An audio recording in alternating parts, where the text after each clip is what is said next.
The thing is am I ready? All right, I'm ready. Welcome back to Sheet Metal is Fun. Today is an average day in the life of a sheet metal worker.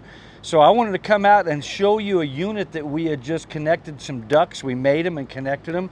This is a commercial heating and cooling unit. We call this a package unit because everything is all in one package. The other style is a split system where you would have an air handler and a remote condenser. So this is a package unit. And the air over there is the supply. That's the air going into the building. This is the return. This is the air coming back and going in back into the unit to be conditioned one more time. So what we're going to make today is a radius heel elbow, and I just wanted you to see what one looks like out here in the field. This is a radius heel elbow. What we're going to make is a scaled down model of this. But then I wanted to show you that originally this was an over and under unit. So the supply came in the bottom and the return came in the top. So when they ordered a new unit, the supply was on the bottom, but the return was on this side and it was vertical.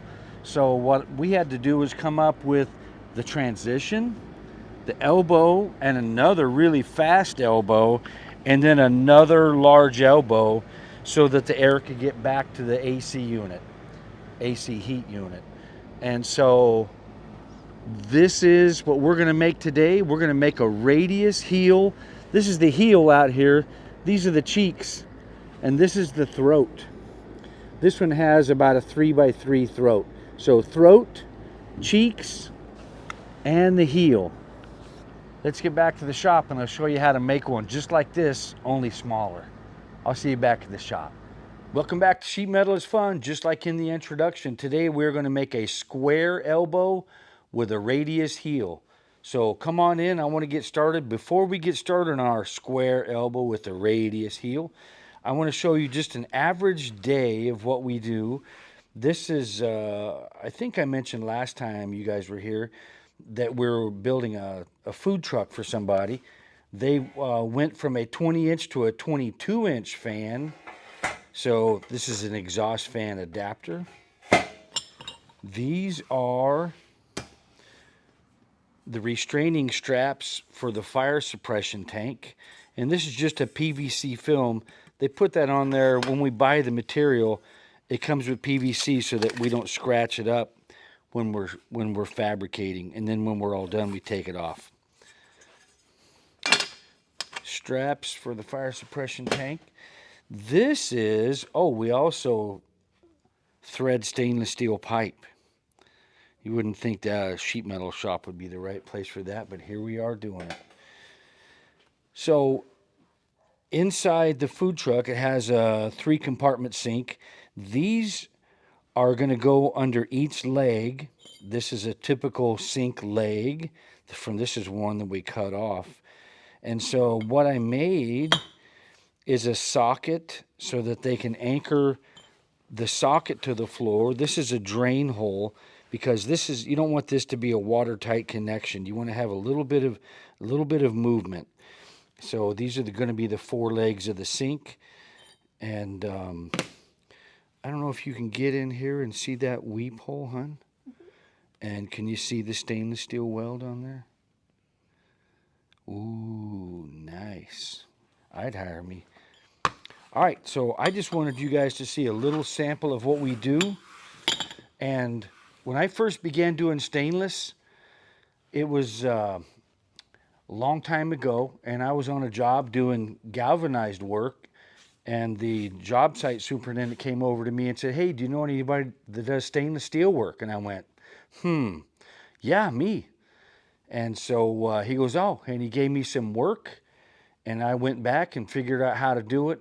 And now, 35 years later, stainless steel fabrication and welding is probably a third of what we do here. We do a lot of commercial kitchens.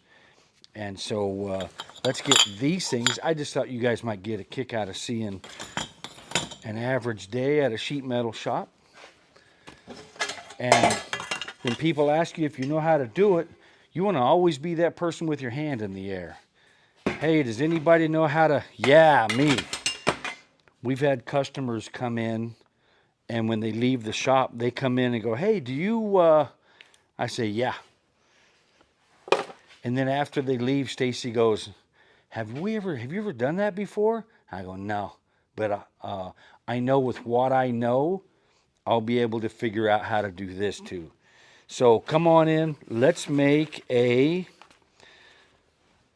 square elbow with a radius heel. So what I'm going to do is I'm going to show you the three basic versions of an elbow. So the first number is always the opening you're looking at. So this is a 10 by 6. So we know it's 10, and then we know it's 6 inches deep. This one happens to be the same on both sides because that's the easiest.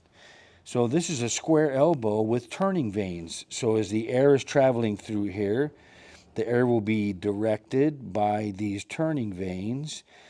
And that's a very popular way to do air conditioning elbows. I've done more than I could ever count. This is what I've seen some folks do. It's also okay, but look at this. See that sad face right there?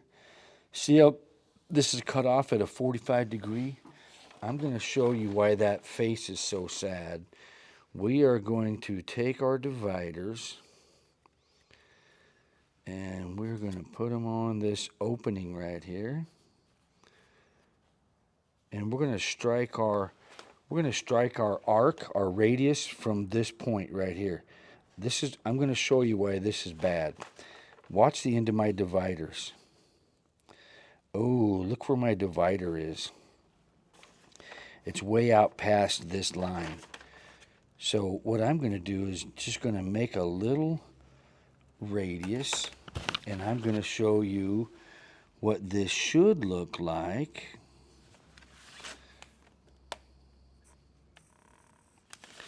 Now, I don't know if you can see it on the camera, but I see the scribe line that I made on here.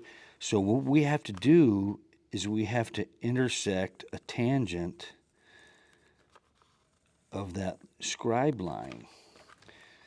Let's go ahead and erase our extension lines.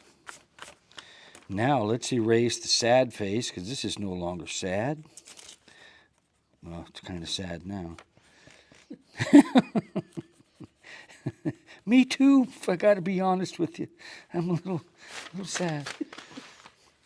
So we struck an arc out here, which maintained this opening size throughout the entire elbow. This was cut off so much we lost all of this area, all this airflow. So if you do want to make one out of 45, strike your opening and just swing a radius and make sure that you intersect that radius. And then you'll have the same space here as you do here. And then that turns this back into a...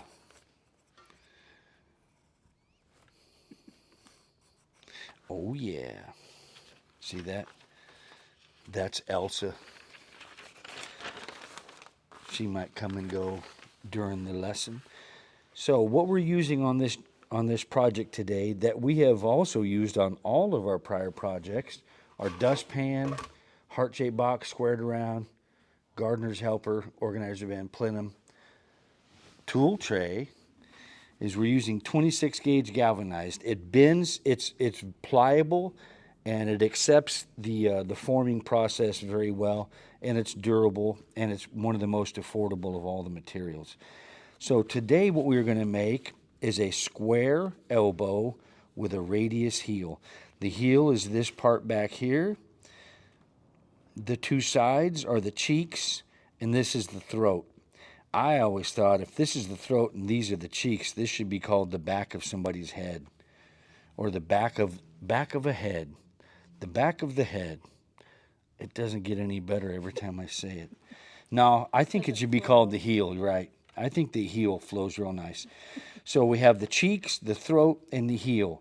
So now I want to show you how I make a cut list for a radius heel elbow.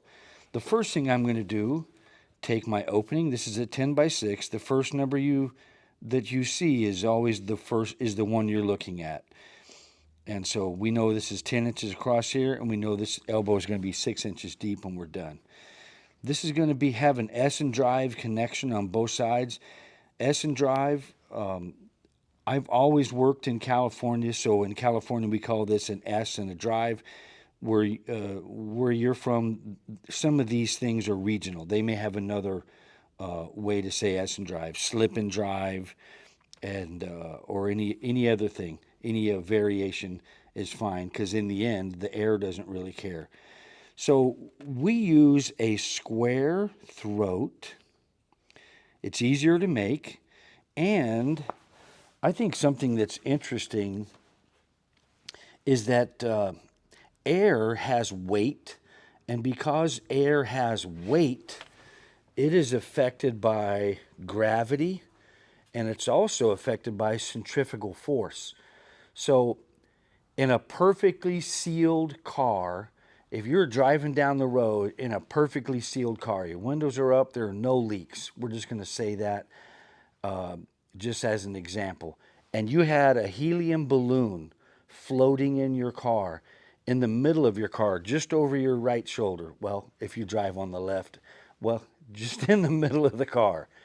If you approached and made a very fast 180-degree turn, a U-turn, the centrifugal force created by that U-turn would actually affect the air, the ambient air inside your car. And what I think is interesting is that helium balloon would also be affected by centrifugal force. I'm going to give you a half a second here to guess. What I want you to guess is we're driving along, we got a helium balloon floating over our shoulder. We make a sharp left 180. How is that going to affect this helium balloon? That's all. We don't need any more than that. You can pause if you want and guess. What is going to happen is the centrifugal force of the vehicle making a 180-degree U-turn, the centrifugal force is going to affect that air mass inside the automobile, and it's going to move toward that window, and the balloon will move this way, because now the air to that side of the vehicle is denser and heavier than the air on this side. That heavier, denser air will push the helium balloon this way. Doesn't that seem, I don't know, I thought that was curious. But I just want you to understand air is affected by centrifugal force and gravity. So I said all that to say this, that we use a square throat. Now occasionally you'll see a radius throat. We have a radius heel, and you also would see a radius throat. But now that we know something of airflow, as the air is approaching this elbow, it's going to all be through centrifugal force. It's all going to be moved to the outside. And so it doesn't really help if we have a radius throat. They look good, but they're more work. This radius is actually more work than the 45 or the 90. The nice thing about the 90 is we can bend this up on the brake, and there's no skill involved, and it's less time consuming. So you could bend these up on the brake. You could also do that here. You would just allow a 1/4 of an inch allowance here, here, and there, and you would bend those up to up. The radius heel elbow, it performs very close to this one. And I've seen turning vanes fail and fall out and actually block the airways. So for a nice smooth airflow, we're going to go with the radius heel. And I got to admit, a radius heel, they look cool. They just look cool. And isn't that one of the reasons we get up in the morning, to impress our friends and neighbors with how cool the things are that we make? Look at this. We made that, and it's cool. So I said all that to say this, that's the reason we're going to use a square throat. Air is going to come in here. It's all going to be pushed out through centrifugal force, and that radius throat isn't going to make any difference. So what I want to do here is, now we know we have a 4-inch throat. We have a 10-inch by 6-inch opening. And so the first thing I always do, and this is just habit, is I'm going to make the cut list for the 2 cheeks. So there's going to be 2 pieces, 10 plus 4, that's 14. The S and drive is going to be a 1/2 inch allowance. So that's 10, 14, 14 and a half, plus we're going to turn a quarter of an inch up around this radius heel. So that's 10, 14 and a half, and a quarter. It's 14 3/4. So 14 3/4 and the universal symbol for square. So 2 pieces 14 3/4 square equal the cheeks. The next one I do is lay out the throat. 1 piece. This is 4 by 4, and it's going to have a 1/2 inch here and a 1/2 inch here. So 4, 8, 8 and a half, 9. So we've added a 4 by 4 throat, and we've added 2 times the 1/2 inch allowance for a 9-inch throat. So there's our 9. And whenever I think of it, I always put the largest number first. And that way, when we're looking through the rack for a piece to make it by, we know that we at least need a piece to this size. And that way, if the 8 were in front, we may be fooled by a piece in the rim rack that's 8 inches, but not this. So we always want to focus looking for at least something this size, and then the secondary size will be easy to find. So let's get back to the throat. 4, 4, 1/2 and a half, that equals 9. The elbow is 6 inches tall. We're going to use a Pittsburgh on both sides, and the Pittsburgh has a 1-inch allowance. So we're going to add 2 inches to this 6, which is going to give us an 8-inch allowance. So the throat is going to be 9 by 8. The heel is going to be 8 inches. So the first thing I do is do the heel, and then when you come over, you can already fill in this space, because we know that the heel and the throat are both going to have the same height. Now we're just down to figuring out this number. The way we're going to figure out this number is, when you look at this elbow, I'm going to draw a line right here. I hope it doesn't get lost. I want that line there and this line here.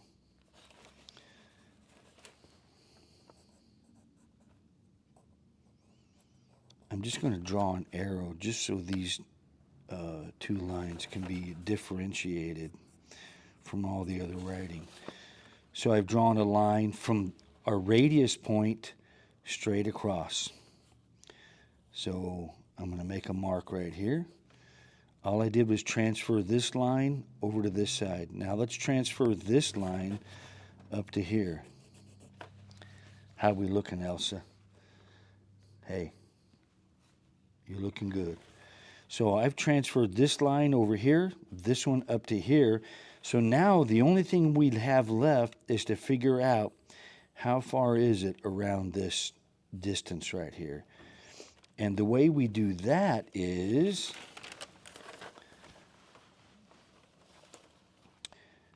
this is our diameter from one side through the center all the way to the other side. That's our diameter. If we go from the center to one side, that's our radius. Our circumference is the number that runs all the way around the perimeter. So 3.14, that's pi, times our diameter would be our circumference. That would give us all the way around. That would be our circumference. 1.57 is half of 3.14. So if we did 1.57 times the diameter, still diameter here, that would give us half of the circumference, because we did half of pi, 1.57. So if we did diameter times half of pi, that would give us half. That would give us half of our distance around this circle. So now what we're going to do is use that 1.57 again, half of pi, only now we're going to do 1.57 times the radius. There's a lot of, I realize I'm doing a lot of talking here, but I'm hoping the diagram makes it more self-explanatory. Half of pi, 1.57, times the radius. Here's our radius from the center of our circle to the edge of our circle. 1.57 times the radius would equal a quarter of the circle. So, half of pi times half of diameter equals a quarter. And just in case, if it's useful to you at all for your information, 0.7854 times diameter would give you a quarter of a circle. So 1.57 is half of pi, 0.7854 is half of 1.57. So I hope with this drawing I've made it clear enough that what we want is we want to know a 90-degree distance around this, around that radius, or around that diameter. So let's get back to our radius heel elbow. We've transferred this line over, we've transferred this line up. Now all we have left is a 90-degree section of the heel. So what I did is I got out the calculator and I did radius times 1.57, and then that gave me this number right here, radius times 1.57, radius times half of pi. And then all we got to do is add the throat. So whatever our throat dimension is, we add that number. So it's throat plus radius times 1.57. And that's going to give us 24 3/4. So we did the throat first, so that then when we figured up this quarter segment of our circle, we just had to add that to our throat, and that gave us our heel.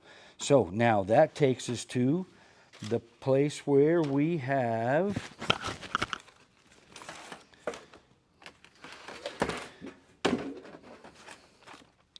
this is our 14 3/4 inch cheek.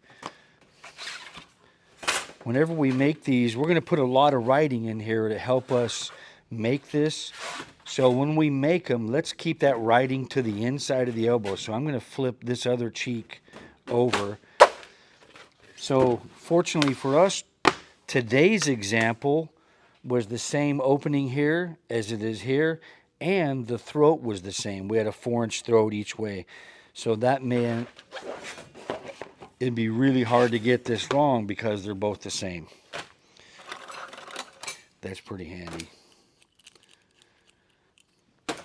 So we're going to clamp this off. We're going to use the unishear. I've already shown you guys how to use snips. Part of what we're doing here is I want to show you this is what happens in real life. This is what happens in a real shop. What I'm teaching you is if you were to come to work for us, and we don't have any employees, it's just me and my sweetheart. So, and occasionally our oldest son, if we get in a pickle, he comes down to help us out because he's awesome. He's a sheet metal man and a blacksmith, and Justin is awesome. So what I'm going to do here is I've already shown you how to use your snips. We're going to cut this with the unishear. So the first thing I'm going to do, we're going to cut this radius heel. I'm just going to get started with my snips.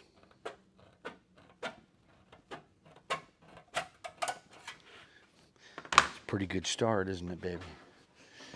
That's like, it's taking me longer to stop and pick up the unishear.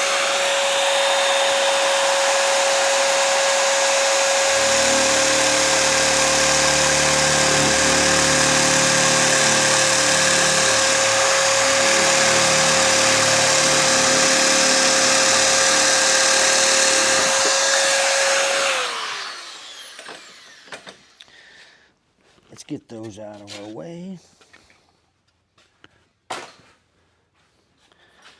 So now we have our radius heel. So the next thing, I already have this marked, but I want to show you guys how I marked it. So we have a 10x6 opening here and a 4-inch throat. Let me take that one off for just a second. So we know we're going to turn up a quarter, then we're going to come 10. So then I'm going to make a mark at 10 1/4.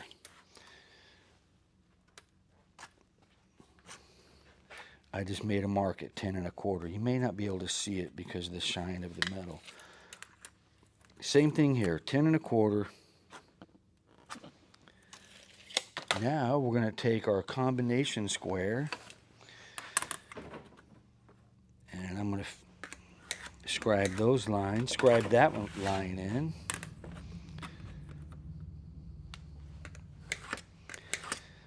So that line is 10 1/4 from here. So here we're going to turn 1/4 of an inch on each one of these. At this point in our career, we should be able to eyeball 1/4 of an inch. So this line, I'm going to make a line here that you guys can see. Man, you're doing good, huh? Look at that.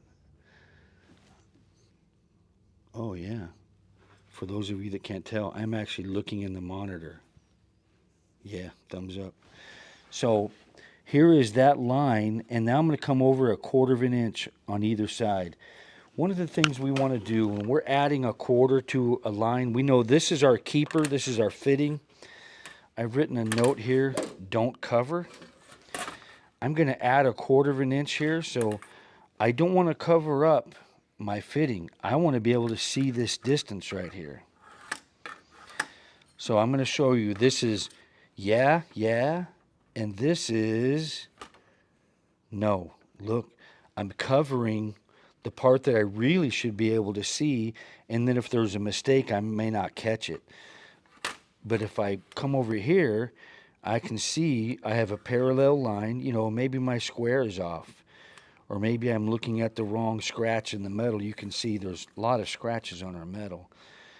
So I'm going to come over here, 1/4 of an inch. Look, if I just moved this over here, I'm covering it up. So I'm going to move it over here. And this is just one of the ways that you can catch a mistake before it even happens. Catching a mistake before they happen makes it a good day.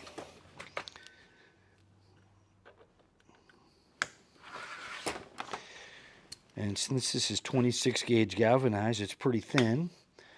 We can cut it with our snips. So here we go. Let's cut that throat out.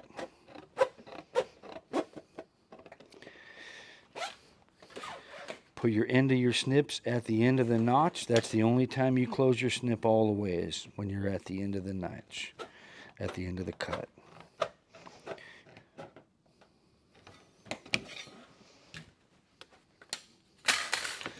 Now, I'm imagining that I'm glaring at you guys every once in a while, so I'm going to notch that in. Now, we're going to come over here. I've drawn a 1/2 inch allowance.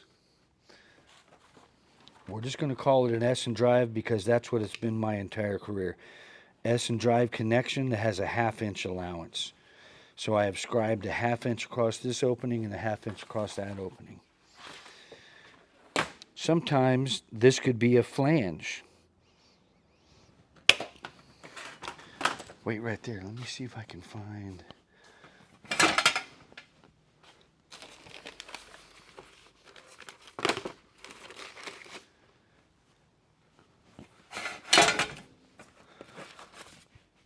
No, I cannot. All right.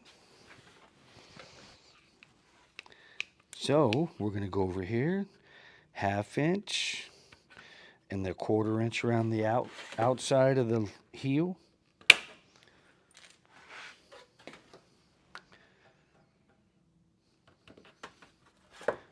We've added a 1/4 of an inch here.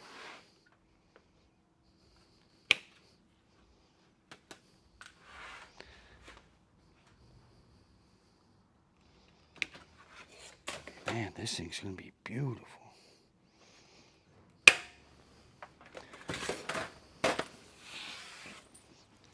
Might as well get rid of those.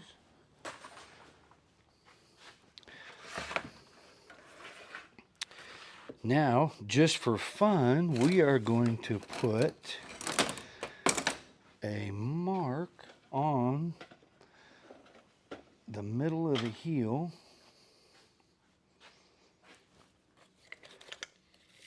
So we're just going to draw ourselves an imaginary 45-degree line. We don't need that on an elbow this small, but as I said in the introduction, this is just a small example of a big one. All right, so we have a mark at the center of this distance. That's just on there just for our reference because we're going to put a cross break in this. We're going to treat this like it's a full-size elbow. So we put the writing to the inside. That way, whenever we're done, we haven't marked up the exterior of our elbow. So let's take this opportunity to mark this one. We're going to make a cross break from corner to corner. We're going to make a cross break from this point to this point. That's going to be an up. That's going to be an up. That's going to be an S, an S. So what we've marked is, when we mark an S on here, that means we're not going to do anything to it. You're going to see the other half, the drive, and we're going to mark that drive because we're going to turn a drive. So we are always X, so we're going to turn this edge up toward X, up toward X, up toward X. And just in case this is your first time, let's just say I put that on there. I drew the X here. That means it would be going down away from X. Down away from X. But we want to be up toward X. We are always X. All right, so we've got our cheeks laid out. And always mark them because you never know when you get over to the break. You may have something for lunch that causes you to lose your focus, and we don't want to come out here with a lost focus. So now we've made our cheeks. We're going to make the throat, and we're going to notch the heel. So the throat, you got to watch these because remember this one came out. It's 9x8, so we could grab this thing wrong pretty easy. So we're going to look, there's our 9, there's our 8. We know on the 8, we need a 1-inch allowance because that's what our Pittsburgh takes. There's a 1 and a 1. Across here, we're going to turn a drive. That's going to be a half. A half. Now, our throat is 4 inches by 4 inches, so we're going to go 4 plus our 1/2-inch drive allowance. So we're going to make a mark at 4.5. And we're going to make one over here, also at 4.5. And since you guys are watching, we are going to connect those lines. I wouldn't do this if you guys weren't watching, but still.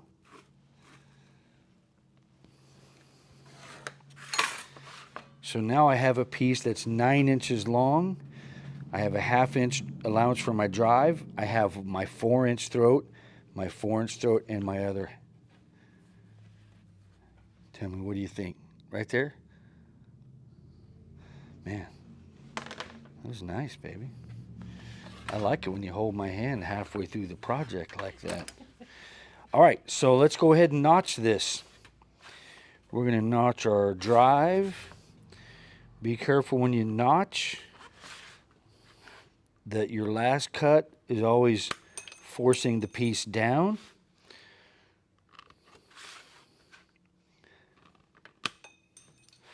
And then we're going to put a V notch right here.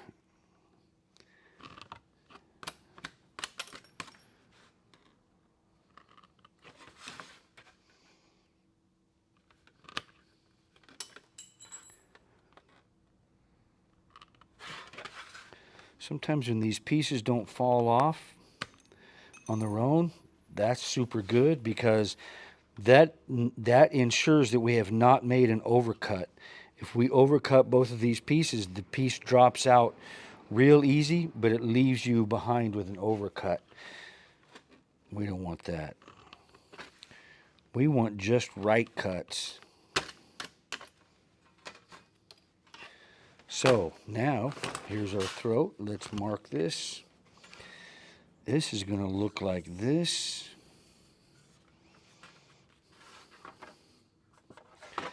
Here's the universal symbol for a Pittsburgh. And I'm also going to mark these drives. So let's go over what we just did there. X is always us. Is that good? Mm-hmm. Now my D's look like A's. How's that? Good. So I've just shown here where we're going to bend it up in the middle.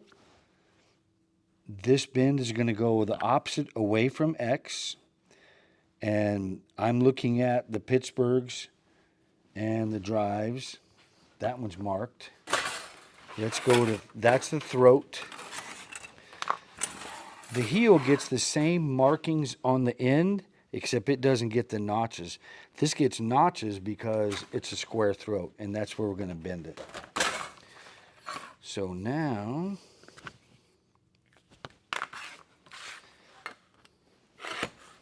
there's our half, our one. We showed you guys how to make this on the Grab Bag of Tools episode. This is my Christmas tree scribe.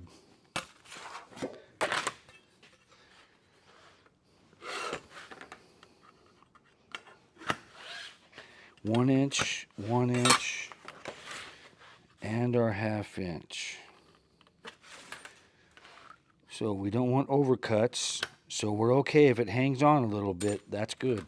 If it hangs on, that means we didn't get an overcut.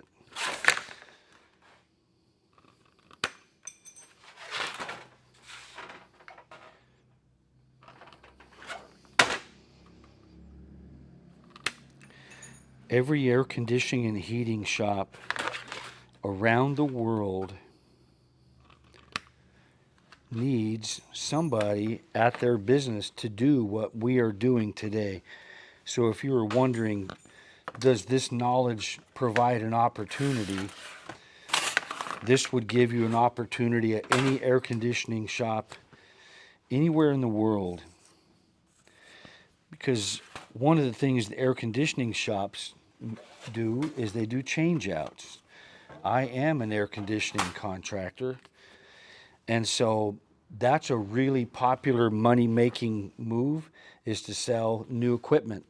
And so you almost always have to make some form of a transition from your old existing equipment, as you saw out there on the job earlier. You saw where we started with their existing, and we transitioned, and then we went into an elbow, and then another really short elbow, and then to one final elbow that went back into the unit. So every air conditioning shop in the world needs somebody who knows how to do this. So if you're wondering if this is applicable or not, this would be a very good way to make a living. And I have made I have done very good. Now, we've marked our drive, our two Pittsburghs. We don't cross break the heel. The reason we don't cross break it, because the heel is going to be on a radius. The reason we cross break is we want to eliminate that oil can sound. So when the air handler is turned on and we create a positive pressure inside the ductwork, we don't want that to oil can. The reason we don't have to cross break the heel is because that radius that the heel is in, it acts as a cross break. So that's rigid because it's on a radius. If this was a square heel elbow, we would need to cross break that. And even if it's a 45-degree happy elbow, we would need to cross break each separate one of these panels so that the ductwork doesn't inflate and deflate as the unit comes on and is satisfied and turns off. So I think the next thing I want to do is we're going to run these through the Pittsburgh. Hopefully I've showed you guys the Pittsburgh machine before, but let's turn it on.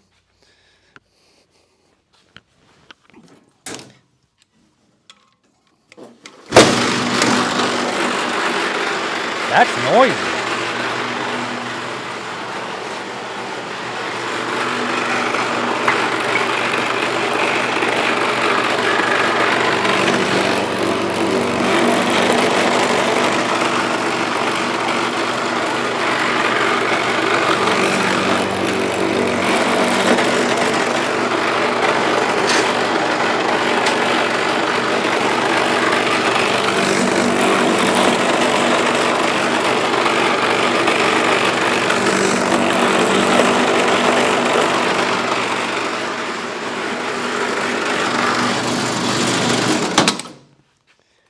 Did you hear that ruckus at the beginning? You didn't hear it? Good. Because if you didn't hear it, nobody heard it.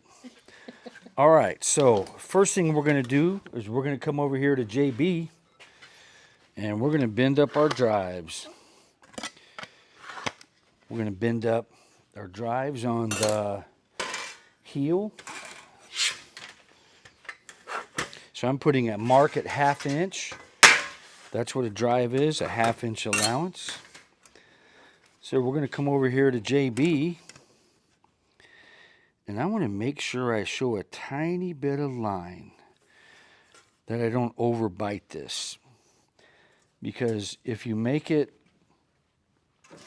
turn more than a 90, that's 135, because that's all the way over till it stops.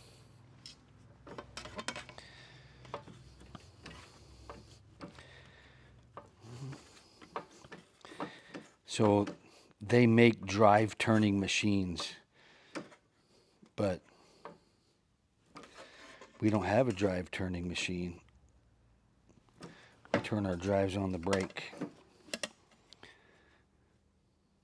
All right, I want to make sure I show a little bit of line, because I want to turn this slightly less than 1/2.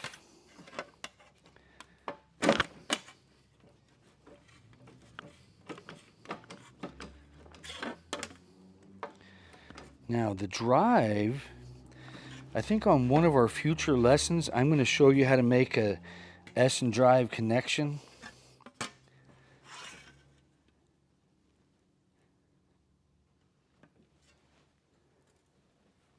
That's going to be 90. That's going to be our throat. That's what's going to go in here, right here. Let's bend the drives up on our heel. Show a little bit of line.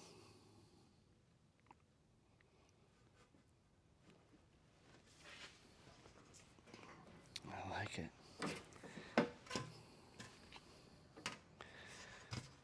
Let's turn the other one as well. JB is not giving us as much as our big brake, but I want to keep it all right here. So we're going to take this piece and we're going to flatten it out.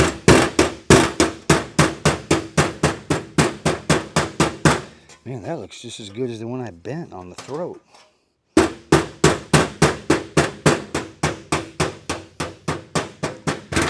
And the drive is just, it's there so that we can connect the duct to the elbow. I think what I want to do,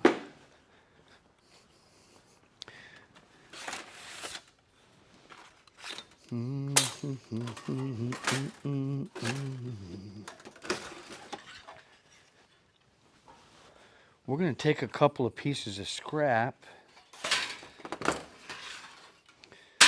and we're going to put them in the opening of our Pittsburgh. Look at that thing. Looks like it was just sitting back there hoping to go right in here.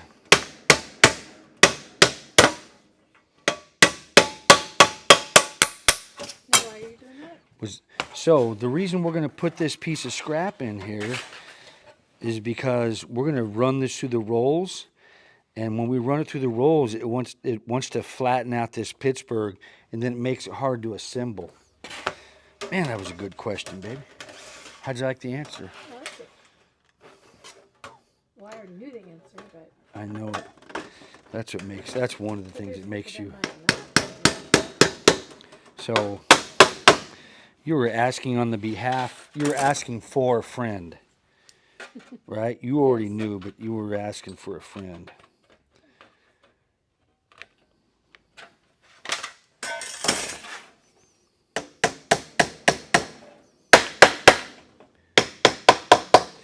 So now I've just taken a piece of scrap and I've driven it into the Pittsburgh just so we don't do it terrible.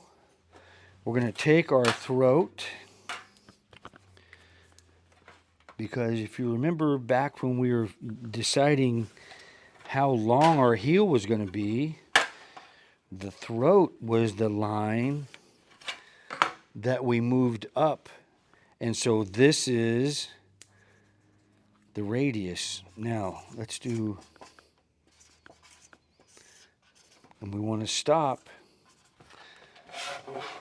I want to make sure I stop here. I don't want this whole piece. I don't want one continuous arc. I want to go straight. I want to go, and then I want to go straight again. So we're going to be straight for these last two sections, because that's what our cheeks are shaped like. You want to go over to the slip rolls with me? yeah. All right. All right, here we are at the slip roll. It's called a slip roll because it opens up so you can slip the piece off after you're done. So what we're going to do, we don't want to run this radius all the way to the end of our drive. We want that last part to be straight. So we're going to open up the slip roll, and we're going to put it on that line. Tighten up our slip roll. Man, I don't believe that. Can you see that, huh?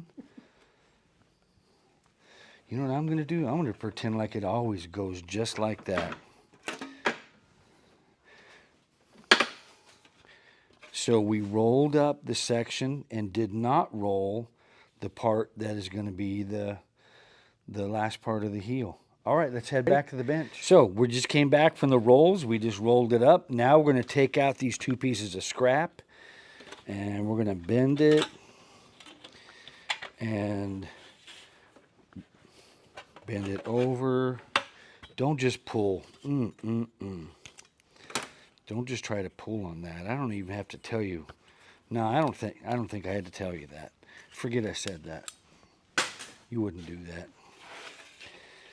All right, so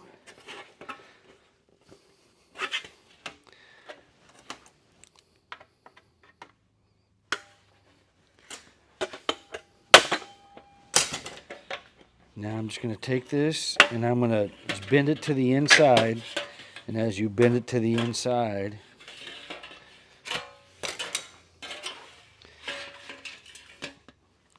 it should come out like butter, and it did.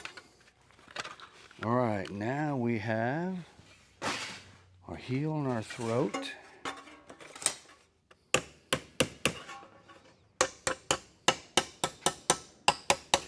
I'm just opening these up so when we get ready to assemble our elbow, it's going to go good.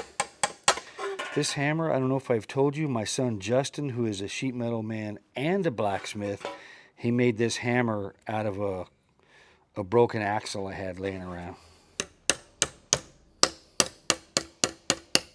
Yeah.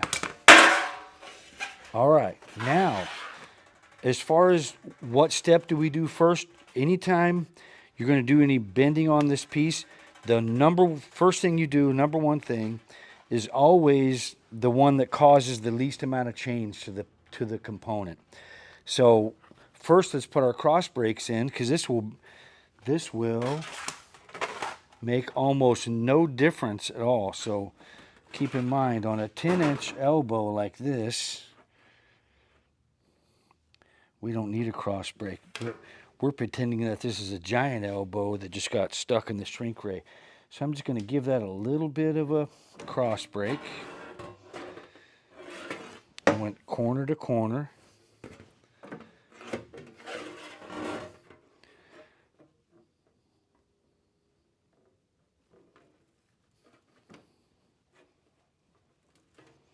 Just a little bit. Just enough to keep it from oil canning as the unit comes on, satisfies, and then goes back off. I'm not sure which way would work best to prevent glare. What do you think? This one? Mm-hmm. There you go. That's the proper way to cross break. Now, let's go ahead and bend these quarters up right here. The way I like to do these is I'm going to put in, I've got 1/4 of an inch hanging over the front of the brake.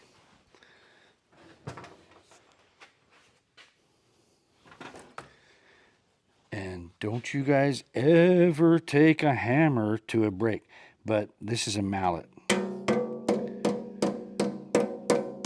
So we're just going to work our way across. Every time we move, we're just going to add a little bit more bend.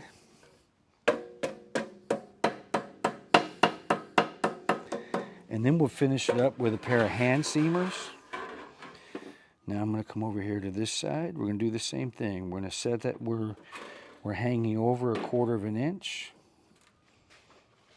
And we're going to tap that down.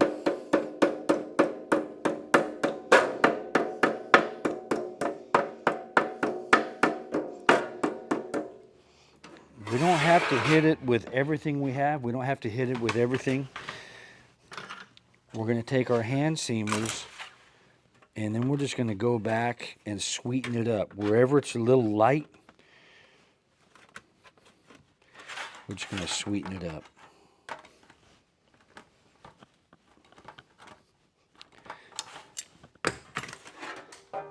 So all I did was turn this 1/4 inch down.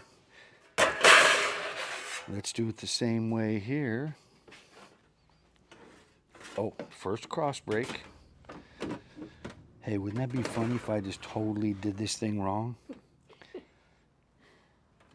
Well, I mean, we could laugh about it. Yeah, you and I could. You'd probably fix it in post though, right? No editing. No editing. There's no post here. We're warts and all. If I take a ride on the struggle bus, you guys get to ride shotgun. Everybody's going to go through it. Yeah, everybody's going to make a mistake, and that's not a problem. It's all part of the deal. So I've got this set up here where I'm just hanging over 1/4.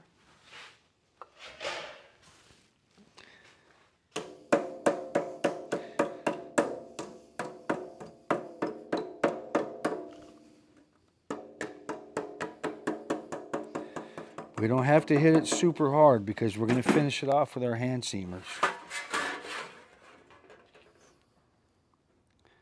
And if some old dude catches you with a hammer on the brake, oh.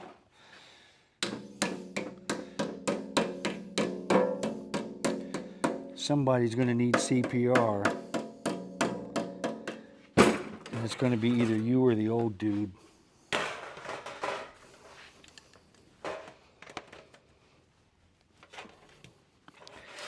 Now we're going to finish that up.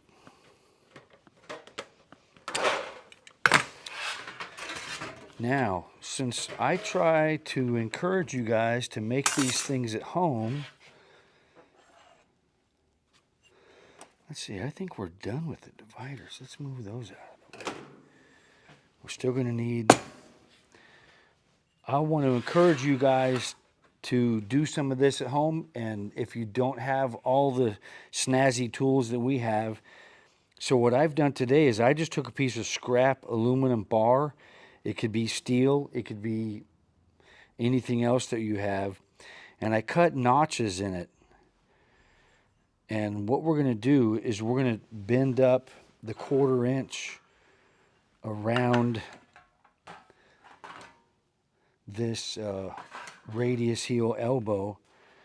And so take a look. I cut these and they were too fat. They were just too wide. And then I cut this one and it was too deep. But I finally hit my stride when I got to this one and that one. And it's 1/4 of an inch deep because that's how much we want to turn. And so this one turned out to be junk. This one turned out to be awesome. What did you use? So I used, this was a razor wheel out here, and this was a hacksaw blade. The hacksaw blade was thinner and actually got a better grip on the project. You know what? Here's one of the things I want to do. We're already here at JB. Let's put this in. The first thing I want to do is I'm going to put that 1/4 inch in there. Let's turn that up 90. This, I got to admit, this is a little sketchy here because I've never done it this way. But like I said, everybody may not have the tools we have. So we're going to turn up a 90. Now we're going to take this tool that we made and we're going to try to turn up this 1/4 of an inch around the remaining area. And so I called this tool the 1/4 horse because it really did the job well. And it turns up 1/4 of an inch.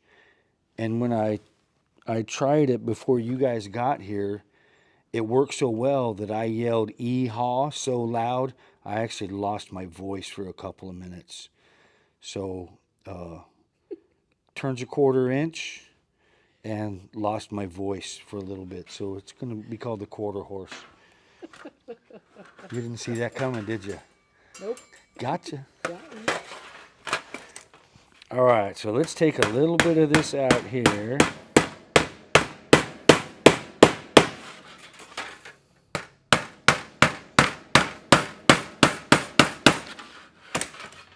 And let's go to our 1/4 horse and see what we can do. We're going to slide this on and we're going to turn up 1/4.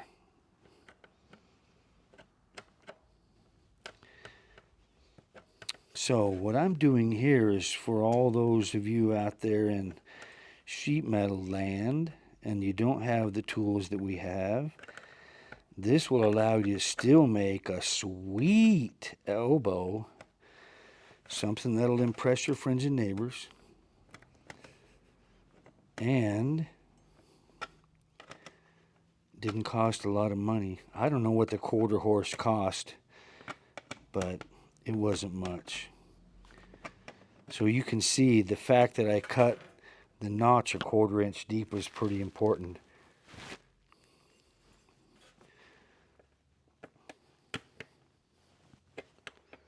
I was just trying to see if the other side works just as well, and I think I'm going to stay with this one. Matter of fact, let's retract.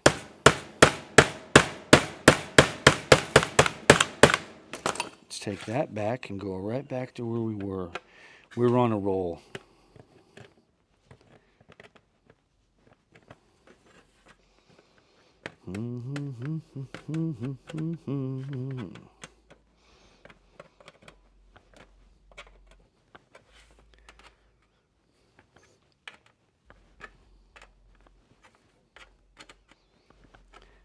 I'm not going all the way to 90 to start with because you may have a chance that you would just tear the material, and that's no good. So what I've done is I've got it started. You can see what we got here. Now we're going to take our, can you see what I've written on there? Cheap dolly. Which reminds me, when you get all the way done with any of these projects, with anything that we've made, if somebody looks at your project and says, it looks like you made that with a $3 hammer and a cheap dolly, we would consider that operator failure. Nobody should be able to tell the cost of your tools when they lay eyes on your finished project, your finished product. So this dolly was very cheap, and I've had it a long time. I know I didn't pay $1 for it, but I've had it forever. But you can go to your local import tool supply and get yourself one of these. So here's what we're going to do. What we did with our bender is we got a pretty good start on it, and now we're just going to try to come along here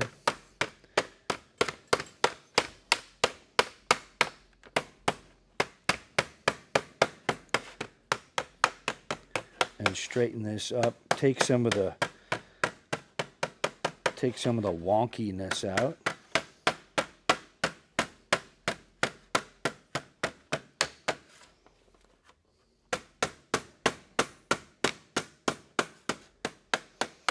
Sometimes a light hammer and a light strike is more appropriate than a heavy hammer. So you can see we're using a light one here.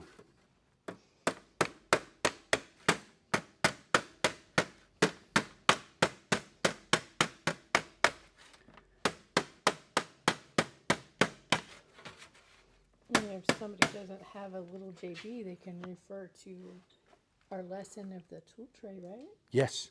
Yeah, you could go, if you don't have a JB like we do, and I think the link for JB is in the description of what video is that in, baby? Oh, I forget. Forget. But I'll link it in this one again. Maybe wastebasket? No, not wastebasket. I'll link it again. All right, we'll link it in the description. In case you want to put that on your wish list. Yeah, but if nobody else, somebody can't. But if you don't have a JB, you can still make this entire project the way that we made our tool tray. We made this tool tray with almost no tools.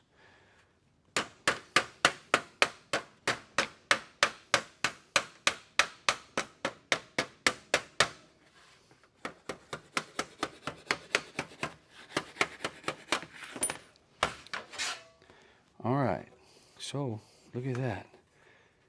We turned 1/4 of an inch around on a radius. And you can actually see the different strikes and the different bends. But once we get this done, which we're getting close, you can see all that will disappear. So that is cheap dolly, $3 hammer. Now let's move right into, I just got to give this a little start.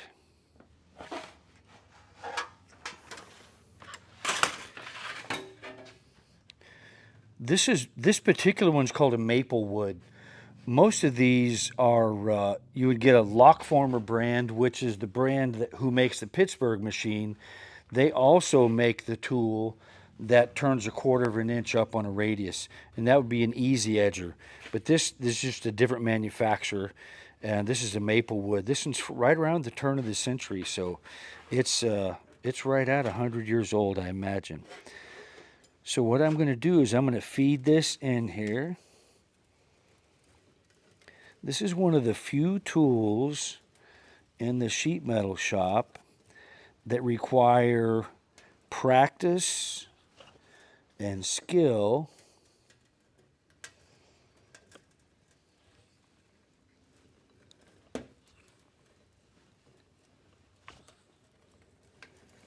Listen, I'm concentrating so hard I couldn't even talk. Did you notice I got quiet there for a second? All right. So that's our first time. Once we take this through the second time, it's going to come out looking sweet.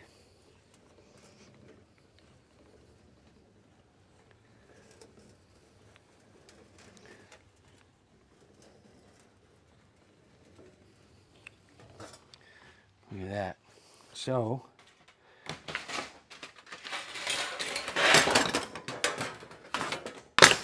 cheap dolly, $3 hammer, really nice professional grade easy edger, or in our case Maplewood. Easy edger is a trademark name of the lock former company.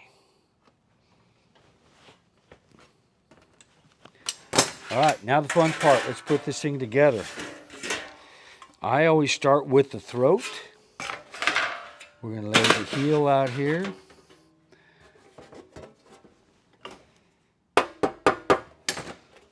Lay the cheek on top of it. Put the throat right here. And this 1/4 inch that we turn down here is going to go into the Pittsburgh right here. And then this shoulder of the Pittsburgh will prevent the duct from collapsing. And then we're going to fold this tail over, and then that keeps it from expanding. So,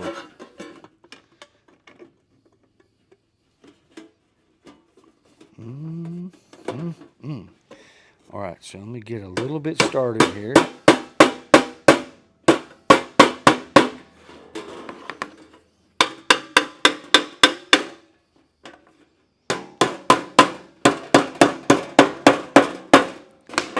Now you can take. I wish all the elbows were that size. What's that, baby? I wish all the elbows were that I know, wouldn't that be great? So now you can take any number of tools. This is for an Acme seam, but it also makes a good tool for put it right on the edge and drive that Pittsburgh in. We got it in and it looks great. Let's go ahead and finish it off.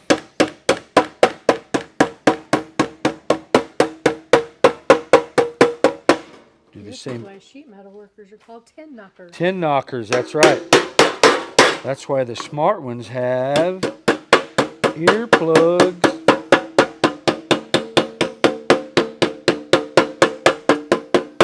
All right. Now that this shoulder keeps it from collapsing, and that tail keeps it from coming apart. So now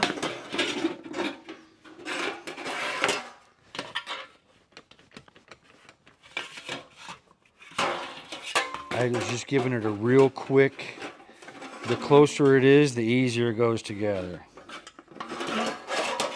This looks like I got to take a little bit more out. I'm just putting a little bit of pressure and rocking it back and forth on the area where it needs to come out of. It was the area when the radius stopped and it goes to straight. All right, so here we go.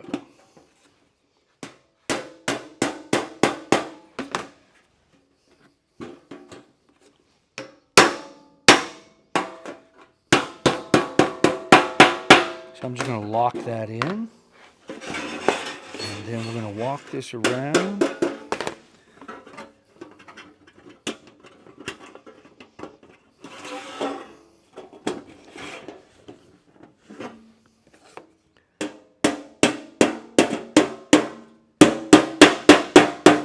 I'm just driving that 1/4 inch down into the seam of the Pittsburgh.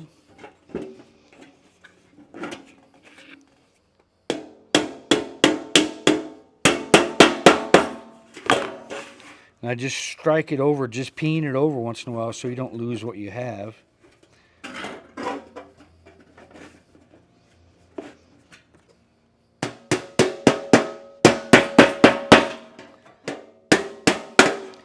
Now let's take our tool, make sure we're fully engaged in the Pittsburgh.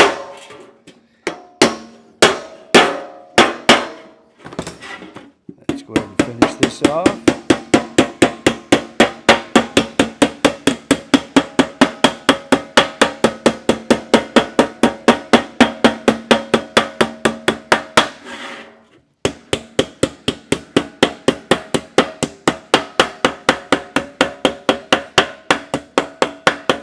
I think I'll dolly this first one over and then on the second one, we'll just pause the camera so they don't have to listen to this twice. What do you think, baby? Sure.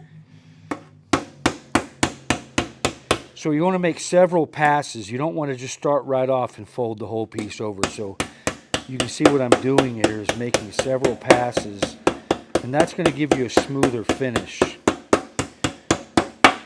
Hopefully you can hear me over the sound of the guy with the hammer.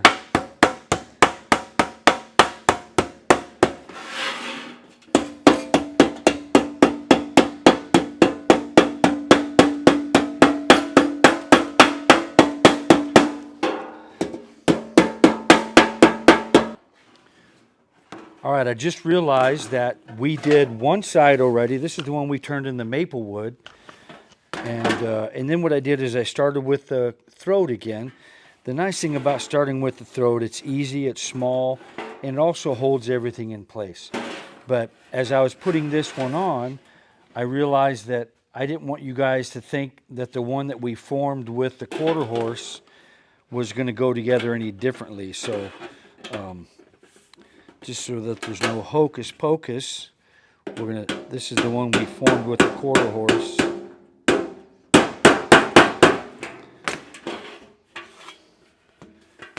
I think you can see the irregularities in it here. This is the one. And the fact that we're going to fold the Pittsburgh over it is really going to help us hide those irregularities.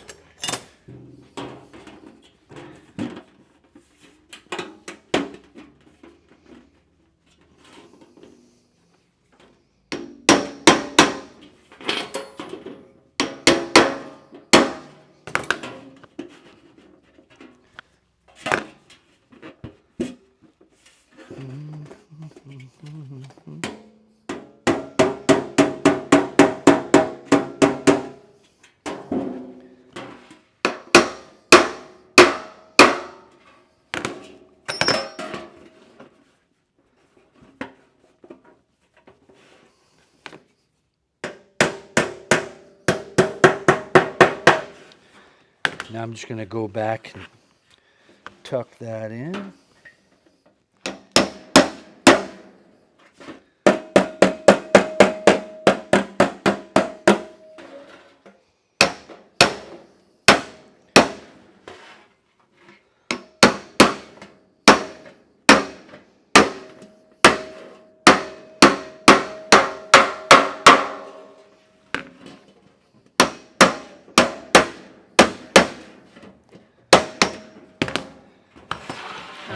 I just want you guys, can you see that? Mm-hmm.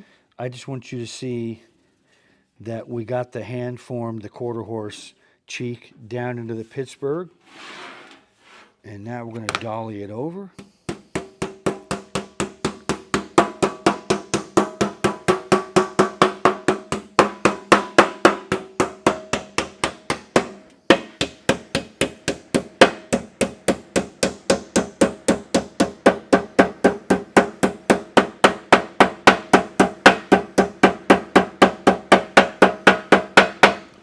I gotta admit, I love this thing, don't you? Doesn't it look great? Yeah.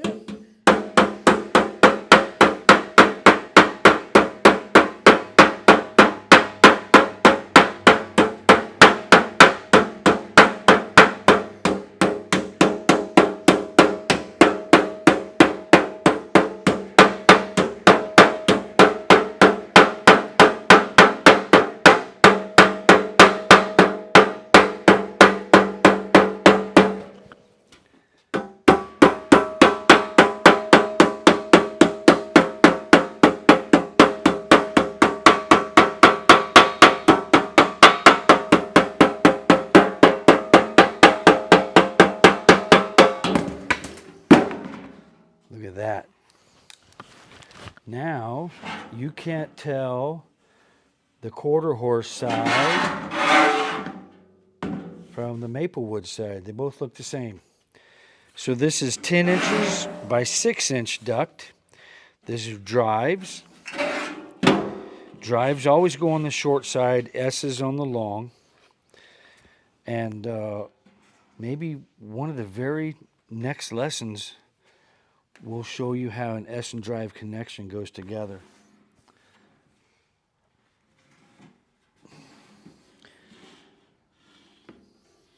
Oh, that's good right there. You like it? Yeah. Just trying to get the different So perspectives. drive, S, S. On our next one, we'll show you a tap in, and we'll actually make it a 10 by 6. This is 10, this is 6, and then we'll make this S and drive connection. I think you guys are going to love that. I've always loved it. So there we go. This is a miniature version of what we showed you out in the field. And this one has an S and drive connection on both ends.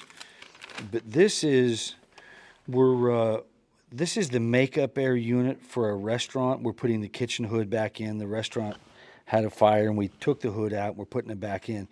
But you can see this is an elbow very similar to this, although it's 20 inches by 20 inches. But it has a flange on one end, so it's going to go up to the evaporative cooler, and we'll screw that into the cabinet. And on this side, we're going to go into an S. So you can see here the flashing is 19.5 by 19.5. And once we put these S's, I doubt if you'll be able to see what that is, but once we put these S's around the flashing, the elbow will go over and it would engage these S's. And that way it's watertight. So that way the elbow is the watertight portion from the flashing to the makeup air unit. All right, that is a square throat, square elbow with a radius heel. And I love them. Don't you love a good elbow like that, hon? So I'm pretty sure we're not forgetting anything unless if you make anything from our lessons, you make a tool tray, you make a wastebasket, you make a plenum, you make one of these, an organizer bin, a gardener's helper, a squared around, a heart-shaped box, a dustpan. You make any of these things, send us a picture, sheetmetalisfun@yahoo.com, and we'll put you on our fabulous fabricators. Oh, we should have done a couple of them on here. No, they'd be on our snippets. We'll put them on the snippets. Good idea. All right, everybody. Thanks for coming by. We sure appreciate it. I'm Ken, the sheet metal dude. That's my sweetheart, Stacy, right there behind the camera. And thank you guys for watching. We appreciate it. Tell me what you think. If you guys make something, send us a picture. We'll see you on the next one. See you later. Bye-bye.